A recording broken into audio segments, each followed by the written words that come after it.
Good morning and welcome to Face the Nation. I'm John Dickerson.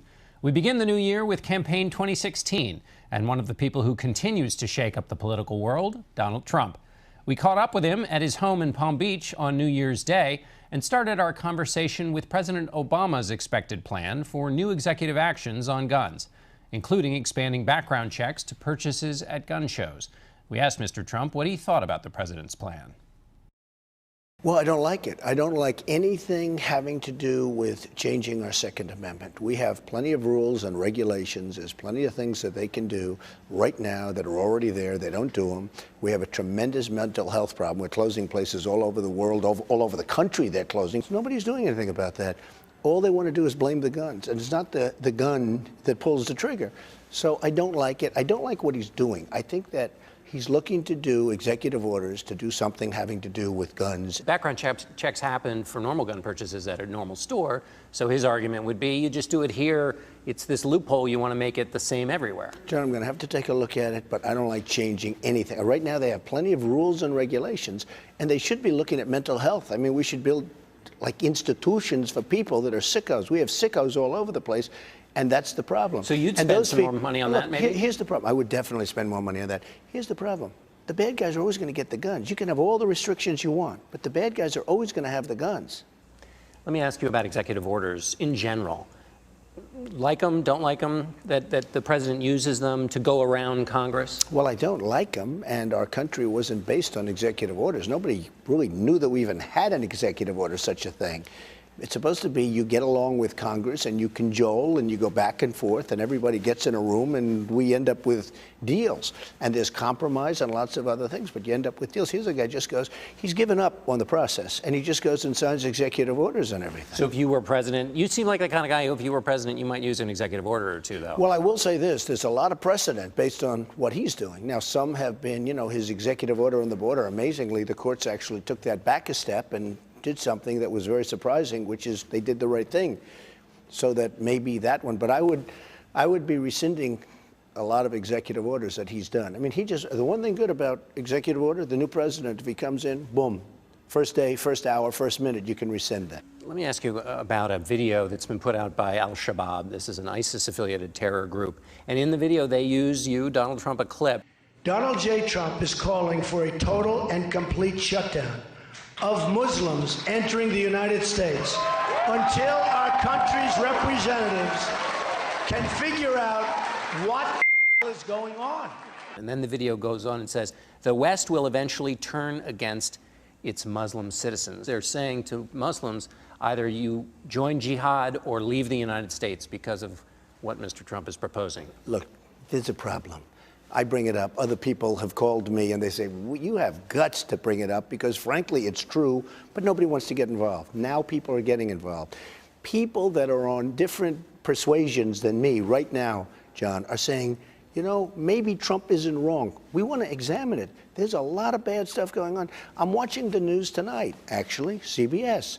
And so many of the elements, you look at Germany, you look at Brussels, you look all over the world, they're shutting down cities that never had a problem before. They're shutting down countries that never had a problem before. You look at Paris, what happened. You look at California, what happened. John, maybe it's not politically correct. There's a big problem out there, and we have to solve the problem. Does it concern you at all that you're being used in essentially a recruitment video by a terrorist organization? They use other people, too. I mean, what am I going to do? I have to say what I have to say. And you know what I have to say? There's a problem. We have to find out what is the problem, and we have to solve that problem. Do you think the problem is that the West is on a collision course with radical Islam, or is this just ISIS is a problem? I mean, is this a clash of civilizations? I think that radical Islam may be on a collision course with us. I mean, you could change it around a little bit, but it is a very, very deep-seated hatred that's going on. I mean, you have a hatred like people where they're willing to give their lives, they're willing to walk in. I have to tell you, it is so big. It is the biggest thing there is right now. When I watch President Obama say global warming is our biggest problem, it's just so sad to watch.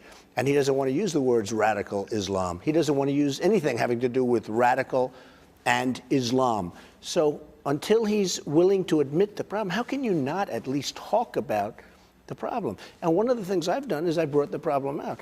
The world is talking about what I've said, and now big parts of the world are saying Trump is really right, at least identifying what's going on. And we have to solve it. But you're not going to solve the problem unless you identify it. Let me ask you some questions about the presidency and a Trump presidency. Okay?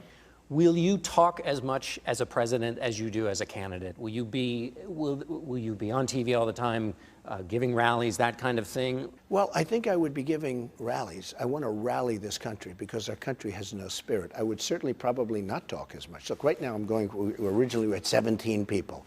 Now we're 14 people and 13 people. A lot of people are going to be dropping out. You mean other candidates in the race? Other candidates. And so obviously I have to do a lot of talking. You know, I'm getting hit from 15 different sides. I like to defend myself, right? But no, I would be a much different person, I think, as president, but I would be very enthusiastic, like I am right now, toward the country. We need spirit. We need a cheerleader. President Obama's a bad cheerleader. I thought he'd be a good cheerleader. I thought he'd be a great cheerleader, actually. That's the one thing I thought, is that he was going to be a great cheerleader. He's really a big divider. We need cheerleading. We talked to some of your supporters, and a few of them said when Donald Trump gets in to be president, he'll have people to coach him and kind of take off these rough edges of the things he says. Are they right? I don't think I have rough edges. I'll be honest with you. I went to an Ivy League school. I was a good student. I went to the Wharton School of Finance, the best business school in the world, probably, certainly, I mean, one of the great schools of the world. And I can be more politically correct than any coach that they can get me. I can be the most politically correct person with you. I could say something at the end of this interview. You would say, wow, was that boring? Give us a perfectly political correct thing. Here's the problem with political correctness. It takes too long. We don't have time. We don't have time. I talked about anchor babies at one news conference, and one of the reporters, actually from ABC, said, that's a derogatory term. I said, why? He said, well, it's derogatory. He didn't know why. And then I said, well, what would you call them? The babies of undocumented immigrants. He gave me like a 7 or 8 word definition. I said, we don't have time for that. I'm sorry, we don't have time for that. Now look, I can be the most politically correct person that you've ever interviewed. It takes too much time. Isn't there a cost? People think all the names they call you because of the things you say. Well, think of the fact that I'm leading in the poll by tremendous margins. And, you know, I think that's part of it, too. People don't want political correctness. They're tired of it today. And I think that's one of the things that has resonated with me. I don't go out of my way to be politically incorrect. When you think of the presidency, the day-to-day, not the show part, not the outside, what's it going to be like? Do you think about that, the operation? I don't think about it because, look, here's the thing. What I think is the process. We have a lot of things to solve. We have a health care problem that's incredible. Obamacare is going up 25, 35, 45%. You see the deductible, what's happening? It's going up so high you're never going to be able to use it. You look at ISIS. You look at our militaries and shatters. I mean, you know, when you have General Orellana saying it's not prepared, we're not prepared. As a military, we're not prepared. It's been one of the worst, you know, he said, and he actually said from the beginning, I watched him on an interview. He was talking about lack of preparedness from the beginning. You look at our vets, how badly they've been treated. You look at our borders, how people are just pouring across our borders. There's plenty to do. They talk about the presidency and who has the finger on the button. The United States has not used nuclear weapons since 1945. When should it? Well, it is an absolute last stance. And, you know, I use the word unpredictable. You want to be unpredictable. And somebody recently said, I made a great business deal. And the person on the other side was interviewed by a newspaper. And how did Trump do this? And they said, he's so unpredictable. And I didn't know if he meant it positively or not. It turned out he meant it positively. We have to be somewhat unpredictable in this whole thing. Nuclear, though, has to be an absolute last stance. Don't forget, I was against the war in Iraq. I'm not a fast trigger. You know, you have guys that you would think are, you know, very, very low-key. You know, they'd be faster than me. I would be a very slow trigger with nuclear. Nuclear is a major problem. And we have major problems because you have other people that would be very fast. And you look at North Korea, you look at some of these countries, I don't think they'd hesitate to use it if they really had it in a proper manner. So only if the United States is attacked? Maybe. It's really a last resort, as far as I'm concerned. President Obama signed or said no more spying on our allies, but there's a report in the Wall Street Journal that there was spying on top Israeli officials. Would you say no spying on Israeli officials at all? I would certainly not want to do it, but I have to say this. We're being spied on by everybody. And it's terrible what's going on in that whole thing. I mean, we find out that we're being spied on by them and they're being spied. Everything's out. You know, the one bad thing about the computer generation, I have a son, he's 9 years old, and he can virtually take apart any computer. These people are so brilliant with computers. You know, in the old days, when you're fighting a war, you give somebody an armed guard and he has an envelope in his pocket and he hands it to the general. Now it's going through so many channels, you don't know who's getting it. It's a real problem. So the problem with the computer age is I don't think you have secrecy anymore. So you'd leave open the possibility of spying on anybody, even allies? I would say that I would leave open possibilities of doing whatever it takes to make our country very, very strong and to make our country great again.